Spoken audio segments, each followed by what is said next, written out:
play impact what sort of set you deliver? Kind of doesn't. What it affects is the mood of the crowd. Like if they sit and they come in knowing they're going to be sitting, then they're fine with it. You know, and then we feed off the mood of the crowd, but we pretty much change up our set anyway every night, doesn't matter where we're at, so it keeps it fresh and fun. Are there certain, cities or venues where you know you're gonna have to deliver more energy or a different set because of that? Nope. We just know there's towns like Philly and Oakland that you know they're gonna bring the energy, and they always do, they always deliver. Same with Detroit, it doesn't matter where you play, they just go wild. Have you guys played the Wiltern before? No, I've never even heard of it until we got to town. This is a great place, I like it. Why choose to play these sort of smaller, more intimate venues? I love it. It's really cool.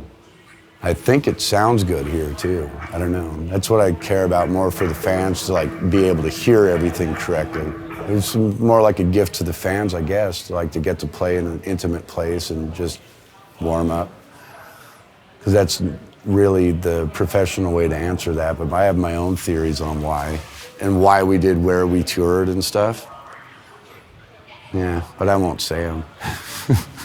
Does it seem like, now that you're at the end of this tour, that was a good idea, that the fans are happy with that? I think so. I think it was a really good idea. It was really fun, and I can't believe it's already over. But it's also one of the longest feeling short tours in the world, because a month tour really isn't that long, or 3 weeks, 3.5 weeks isn't really that long, but this tour seems amazing. A lot has happened, We've been through the East Coast and coming out to the West Coast, and they were like, we played the inauguration for Obama, and all kinds of stuff has happened. And it's just been really fun, and I think the fans have generally this whole tour have been really ecstatic about it, and like way into it. Each town feels like they got something different, That's what it seems like. I don't know for sure. Is there any downside to playing a more intimate venue? No, I don't think so. I think it's better. I always like to play places where I would go see a show, You get playing arenas and stuff, I wouldn't go see a show in an arena. Never sounds good. It's always this flat vibe that's not your own, But these are cool. You would go see a show here at the Wiltern? Yeah, I would. I would go. The Warfield we didn't play there, but we played the Warfield many years ago in San Francisco, and that's kind of like the kind of place, a lot like this, but it was more like dance oriented. It's one of those old style theaters with the dinner table area, and then the dance floor, and then the stage, right? So it's one of those places that I always held as the barometer of like, wow, this is where I would go see a show, and it's really fun to play there, So even early in the 90s, I was like, man, this is the kind of place that would be perfect to play if we could just stay playing shows like this. And when you do a several night stand in one venue, do you find that familiarity each night can make the show better? Yeah, actually. I think the second night, because the first night you get used to it, kind of, and then the second night, it gives you a weird advantage on what you're gonna hear and what it's like, because every show is different, and the monitors act different, the sound seems different. But by the second or third show, it's totally dialed in and ready to go. So what have you figured out about this venue specifically that you're ready to deliver tonight? No, I've got to keep that secret. It's a job security. I won't tell anybody that stuff. No, I'm only kidding. There's those little walls down there. I don't know if you can see them on the camera shot, but they redesigned this place. I guess there used to be seats all the way up to the stage, and they took that out. So there's kind of a pit, but there's a walkway with a pony wall that, you walk down, and that is really weird to see how the crowd tiers itself, where they run into the wall, and this is where I'm standing, They're not only at the rail, they're at those walls. They pick those walls, so you can see.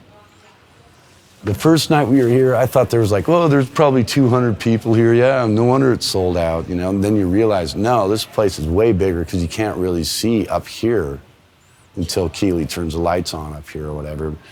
So that's what I figured out, that there's actually more people here than you think, and you can see everybody if you look at them. you know, and they're pretty into it. For an LA crowd, and for such small space, they move as much as they can, you know.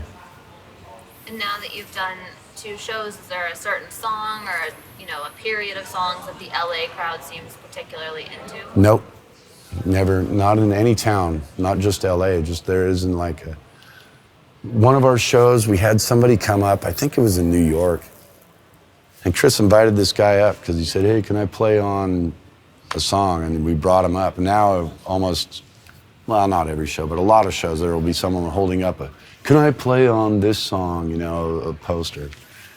And they usually go, no, that's our job. That's our fun. And how do you feel like the new songs have been fitting in with the old songs when you've been playing them on this tour?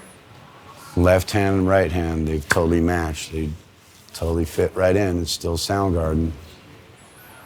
Since you guys have been a rock and roll band for so long, how do you feel about the current state of rock music? And I thought we were a soul band myself. I really did. I think we should go that direction. Soul and R&B. I don't know what the current state of rock and roll is. That's up to everyone else. I just play the hell out of my guitar when I have my guitar on.